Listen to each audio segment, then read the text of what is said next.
بسم الله الرحمن الرحيم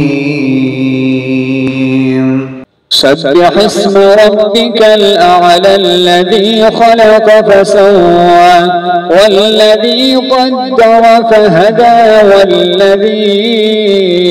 أخرج المرعى فجعله غثاء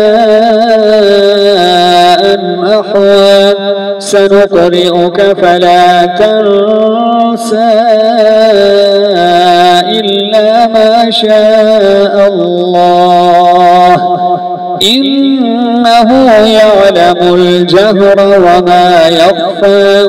ونيسرك لليسرى فذكر إن نفعت الذكرى سيذكر من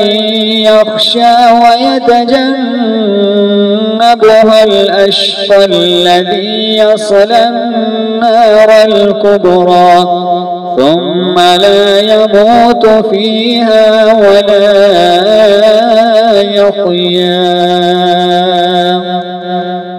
قد أفلح من